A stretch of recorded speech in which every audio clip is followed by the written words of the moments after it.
এক রাতেই মধ্যপ্রাচ্যে ভয়াবহ উত্তেজনা। সীমান্তে হামলায় নিহত 43 সেনা। প্রতিশোধে একের পর এক মিসাইল ছুড়ছে ইরান। সাইরেনের শব্দে আতঙ্কিত ইসরায়েল। ইরানে নতুন করে ভয়াবহ হামলার ঘটনা ঘটেছে। দেশটির সীমান্তবর্তী একটি রেজিমেন্টের সদর দপ্তরে চালানো এই হামলায় নিহত হয়েছেন 43 জন সেনা। হামলার পরপরই পরিস্থিতি দ্রুত উত্তপ্ত হয়ে ওঠে। এর প্রতিক্রিয়ায় ইসরায়েলকে লক্ষ্য করে নতুন করে মিসাইল হামলা শুরু করেছে ইরান। গত 1 ঘন্টার মধ্যে অন্তত 3 দফায় মিসাইল ছোড়া হয়েছে বলে জানা গেছে। এর ফলে ইসরায়েলের বিভিন্ন অঞ্চলে একযোগে সতর্কতামূলক সাইরেন বেজে ওঠে। দ্য টাইমস অব ইসরায়েল জানায়, বাংলাদেশ সময় সোমবার রাত 1:45টার দিকে সর্বশেষ মিসাইল হামলার ঘটনা ঘটে। বিশেষ করে দক্ষিণাঞ্চলে সাইরেনের শব্দে সাধারণ মানুষ আতঙ্কিত হয়ে বাংকার ও নিরাপদ আশ্রয়ে ছুটে যান।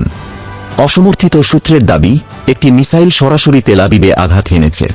তবে বাকি মিসাইলগুলো আকাশেই ধ্বংস করা হয়েছে কিনা সে বিষয়ে এখনও নিশ্চিত কোনো তথ্য পাওয়া যায়নি। এদিকে ইসরায়েলি প্রতিরক্ষা বাহিনী IDF জানিয়েছে, সম্ভাব্য সব ধরনের হুমকি মোকাবিলায় আকাশ প্রতিরক্ষা ব্যবস্থা পুরোপুরি সক্রিয় রাখা হয়েছে। মধ্যপ্রাচ্যে নতুন করে বড় সংঘাতের আশঙ্কা। পরিস্থিতির দিকে তাকিয়ে বিশ্ব। যে কোনো সময় আসতে পারে আরও ভয়াবহ খবর।